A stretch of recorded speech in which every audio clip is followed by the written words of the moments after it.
Salam sejahtera, bertemu lagi dalam video kali ini. Baik, video kali ini adalah Cikgu akan mengulas tentang Gurindam 12, yaitu soalan spot SPM 2020. Sebelum kita lihat soalan, kita akan bergurindam dulu. Jadi para pelajar yang menonton boleh ikut bergurindam di rumah. Oke, baik, juga akan baca di sini ya. Rangkap pertama. Apabila terpelihara mata sedikitlah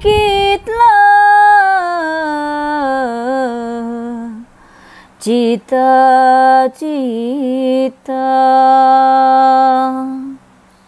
Rangkap kedua. Apabila terpelihara kuping kabar yang jahat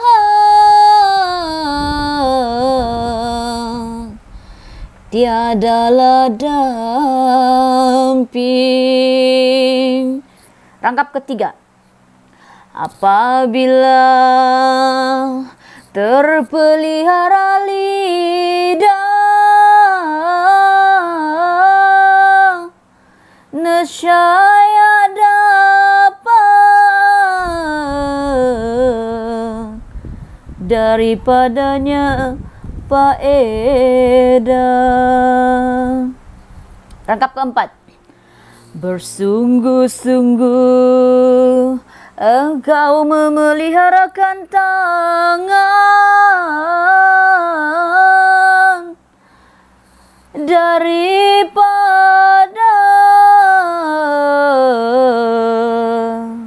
segala berat dan ringan. Rangkap kelima. Apabila perut terlalu penuh, keluarlah fiil yang tiada sonono. Rangkap keenam. Anggota tengah hendaklah diingat, di situ banyak orang yang hilang semangat. Rangkap ketujuh. Hendaklah peliharakan kaki daripada berjalan yang membawa rugi. Baik, dalam teks Jaket Kulit Kijang dari Istanbul, antologi tingkatan 4, kita akan lihat maksud. Jadi kalau kita lihat Gurindam 12 ini memang sangat senang. Oke, Gurindam biasanya 2 baris serangkap. Kita lihat maksud dulu. Maksud rangkap yang pertama. Oke, dia menyentuh tentang panca indera manusia, tentang mata. Oke, apabila menjaga mata daripada melihat perkara buruk, maka kuranglah keinginan hati yang timbul. Misalnya kalau kita pergi ke tempat pusat membeli belah, memang ada banyak barangan yang boleh membuatkan kita rambang mata. Jadi kita tahan keinginan kita, tahan nafsu hati kita ini, supaya kurang keinginan. Apabila kita melihat rakan kita, contohnya rakan ada kereta mewah, ada rumah mewah, oke, jangan kita terlalu mengikuti rakan kita. Kita ikut kemampuan diri kita, tahan kita punya nafsu. Jadi tahan keinginan dalam hati supaya tidak timbul keinginan yang boleh menyebabkan kita terlalu fanatik tasub, sehingga kita sanggup mencuri, membunuh demi mendapatkan milik orang lain. Oke, sedikitlah cita-cita. Kita lihat maksud yang kedua. Apabila kuping telinga dijaga, sudah tentu dapat mengelakkan diri daripada mendengar perkara yang jahat. Ya, memang kita akan selalu mendengar orang akan bercerita, bergosip, mengumpat, mengutuk. Jadi kalau kita dengar perkara yang kurang baik itu, kita jangan pula tumpang. Kita boleh dengar tetapi diam-diam saja. Oke, supaya jangan tambah dosa. Nanti Tuhan marah. Oke. Rangkap yang ketiga, apabila lidah atau percakapan dijaga, sudah tentu dapat manfaat. Tengok rangkap itu, dan itulah maksud dia. Ini lidah untuk bercakap. Bayangkan kalau kita tiada lidah, bolehkah kita bercakap? Lidah. Lidah ini lebih tajam daripada pisau. Kata-kata yang menyakitkan hati boleh melukakan perasaan seseorang sehingga seseorang itu boleh bunuh diri. Oke, apatah lagi kalau yang bercinta ini, ingat kita punya kata-kata ini. Kalau bukan kata-kata, telepon, message, SMS. Oke, jadi kita kena jaga pertuturan kita ini supaya kalau kita jaga cara kita bercakap, kita fikir dulu sebelum kita bercakap. Jangan kita cakap dulu, baru kita fikir. Nah, sudah terkeluar. Oke. Ada peribahasa yang mengatakan, terlajak perahu boleh diundur, terlajak kata tidak boleh diundur. Kita sudah cakap yang jahat-jahat, tidak boleh sudah kita telan balik. Sudah menyakiti hati orang lain. Jadi sebelum kita bercakap, kita kena fikir dulu apa kesan dia pada orang yang mendengarnya. Oke? Supaya tidak menyakitkan orang yang mendengar tersebut, terutama dalam keluarga kita. Oke, dengan kawan-kawan, jangan kita cakap sembarangan. Kena fikir dulu untuk menjaga perasaan orang lain. Oke, rangkap yang keempat. Kita perlu bersungguh-sungguh memelihara tangan ini daripada melakukan perbuatan buruk. Ya, zaman sekarang ini memang ramai orang yang mencuri, merompak. Sebab COVID-19, pendapatan sudah kurang, tiada pekerjaan. Ramai yang mencuri, merompak rumah orang lain untuk mendapatkan duit bagi meneruskan kehidupan, membeli makanan.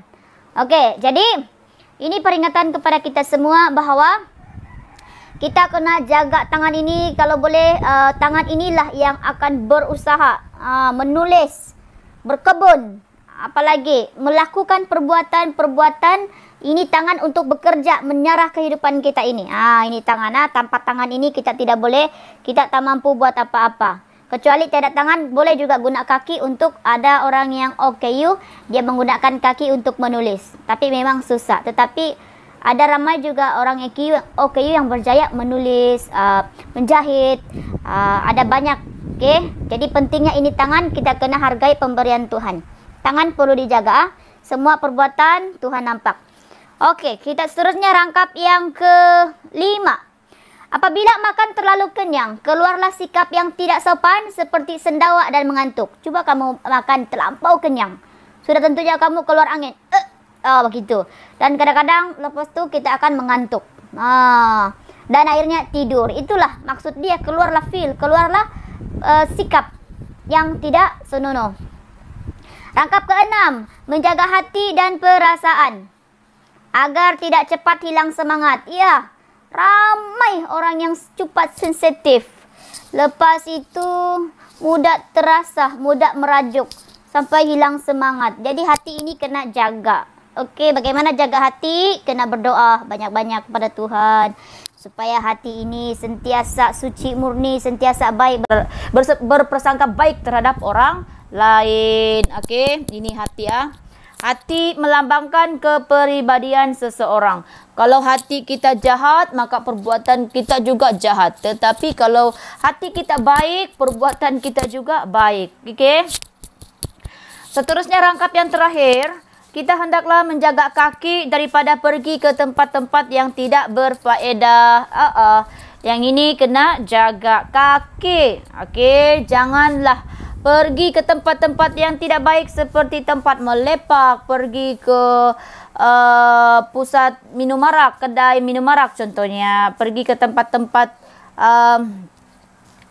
yang tidak mendatangkan faedah, itu membawa rugi dia bilang.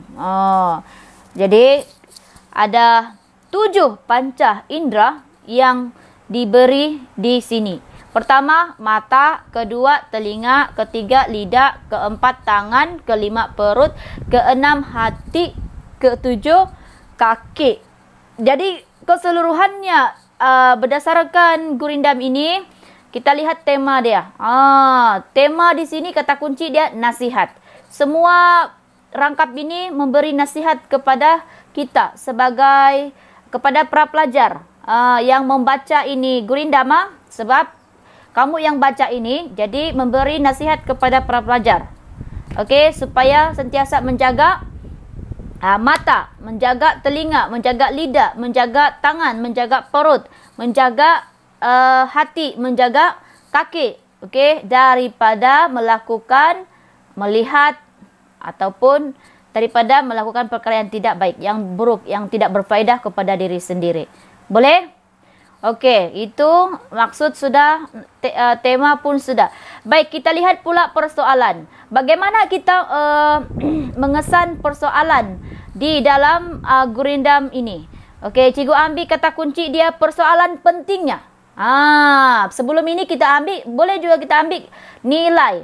Okey, tapi hari ini cikgu mau ambil persoalan pentingnya menjaga mata daripada melihat perkara buruk yang buruk, maka kurangnya keinginan hati yang timbul, keinginan. Okey, kita boleh sambung itu persoalan dengan maksud.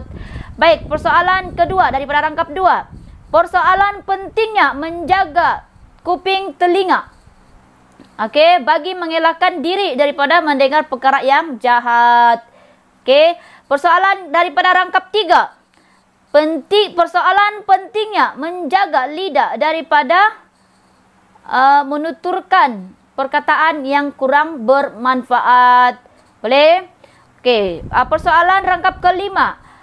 Persoalan pentingnya menjaga perut daripada makan terlalu kenyang agar tidak timbul sikap yang tidak sepan seperti sendawak dan mengantuk kalau mau lagi panjang. Okey. Persoalan yang ke-6. Persoalan pentingnya menjaga hati dan perasaan agar tidak cepat hilang semangat. Persoalan pentingnya rangkap ke-7.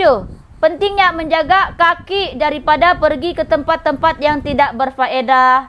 Jadi senangkan kalau kamu faham maksud gurindam ini, kamu boleh menyatakannya dengan lebih mudah. Kita lihat pula nilai. Nilai rangkap pertama kesabaran. Ya, apabila kita nampak sesuatu itu, contohnya mau beli,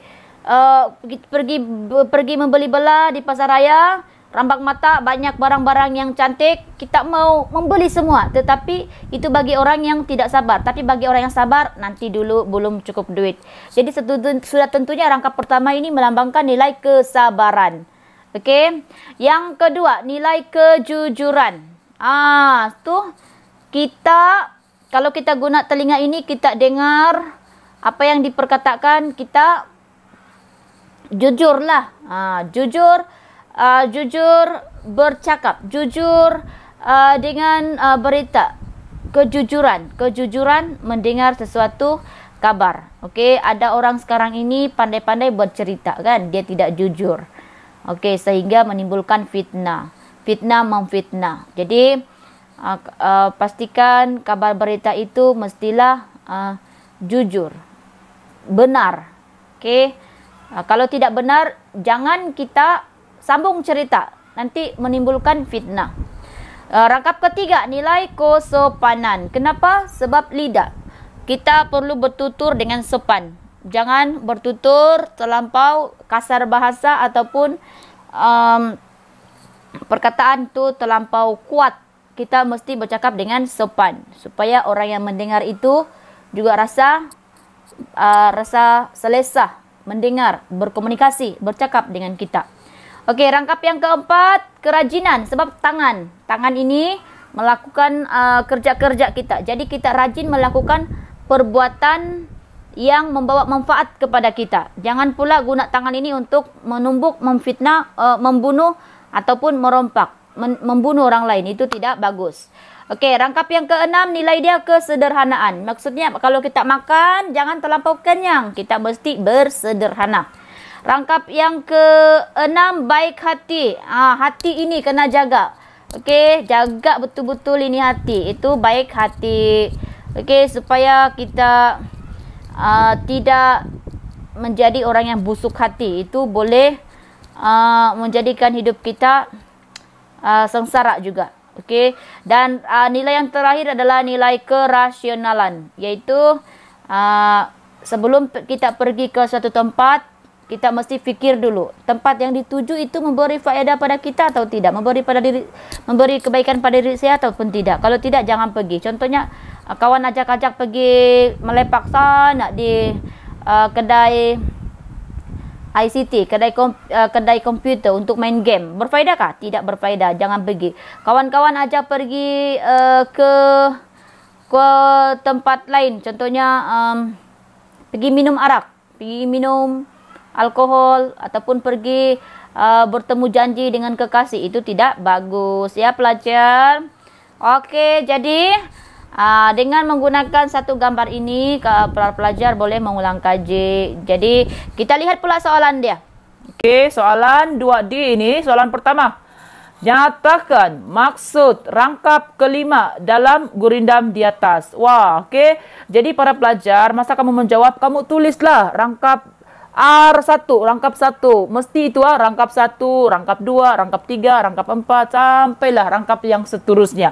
Ini memudahkan para pelajar mengesan, okey, kehendak jawapan. Kalau dia minta rangkap kelima, baca rangkap kelima. Kira betul-betul. Ada pelajar yang salah bagi maksud. Bukan rangkap 5 pula dia bagi. Dia bagi rangkap yang keempat. Jadi ini membuktikan para pelajar tidak kira itu rangkap. Okey, kalau puisi ini mesti kamu kira rangkap. Ingat, kalau 8 rangkap, maka 8 rangkaplah. Kalau 10 rangkap, 10 rangkaplah ya. Baik. Jadi cikgu baca, dia meminta maksud rangkap kelima dalam gurindam tersebut. Bila kamu tulis jawapan, begini jawapan dia. Maksud rangkap kelima dalam gurindam tersebut, itu di atas ganti dengan tersebut. Sebab sudah ada dalam skrip jawapan kamu, tiada sudah itu gurindam di atas. Jadi letak tersebut. Okey, ialah apabila makan terlalu kenyang, keluarlah sikap yang tidak sopan seperti sendawah, mengantuk dan mengundang pelbagai penyakit berbahaya. 2 markah. Okey, para pelajar ingat, senang kan? Warna hijau itu adalah perkataan yang cikgu ambil daripada soalan. Kemudian salin balik dalam jawapan, dan ialah tu confirm itu adalah jawapan, dan warna merah itu adalah jawapan. 2 markah. Ayat jawapan tidak terlampau panjang. 1 ayat cukup. Okey. Seterusnya soalan nombor 2. Pada pendapat anda, apakah kepentingan menjaga tingkah laku? 3 markah. Okey, jadi para pelajar, kalau soalan kebat ini sebenarnya sangat senang. Soalan yang ditanya pun tidak susah. Jadi kamu dengar jawapan ni. Jawapan dia begini. Pada pendapat saya, kepentingan menjaga tingkah laku ialah kita jaga tingkah laku ya. Tingkah laku kita ialah supaya kita akan disenangi oleh masyarakat. Itu jawapan pertama. Seterusnya, kita akan dipandang tinggi oleh anggota masyarakat. Jawapan kedua, selanjutnya, ibu bapa akan berasa bangga. Mestilah bangga. Wah, dipuji-puji anak si Aman itu sangat baik, dipuji. Okey. Jawapan yang keempat, selain itu kita akan dihormati dan disayangi oleh ahli keluarga dan rakan-rakan. Akhir sekali kita akan mendapat ramai kenalan. Cikgu bagi 5 jawapan. Okey, jadi para pelajar pun bolehlah bagi 5 jawapan supaya pemeriksa boleh memilih jawapan kamu. Daripada 5 itu mungkin 2 yang betul. Kamu tetap dapat 3 markah. Kalau semua betul, baguslah. Itu sebagai backup kamu. Jangan kedekut jawapan seperti mana yang cikgu cakap sebelum ini. Okey, ingat, hijau itu adalah salin ayat daripada separuh ayat daripada soalan. Yang merah itu adalah jawapan. Jadi guna penanda wacana. 1 jawapan, 1 ayat, guna penanda wacana. Oke, kita pergi soalan yang ketiga.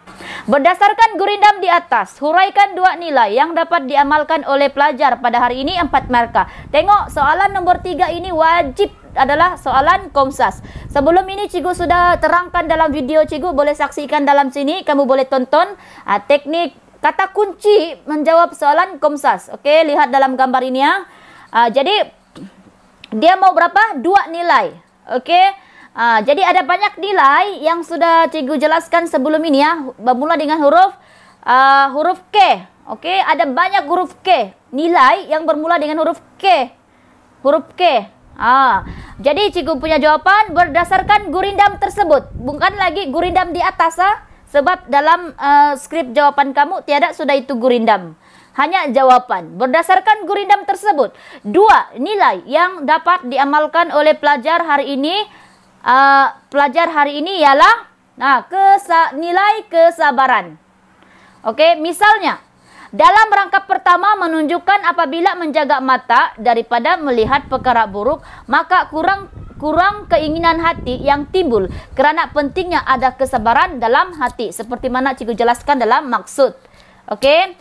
Selain itu, nilai kesederhanaan. Wajib ada nilai di depan. Nilai kesederhanaan. Contohnya, dalam rangkap kelima mengingatkan kita supaya bersederhana semasa makan dan elakkan makan terlalu kenyang agar tidak timbul sikap malas dan mengantuk.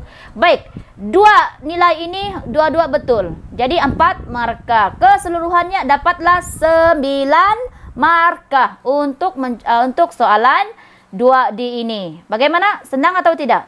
Senang?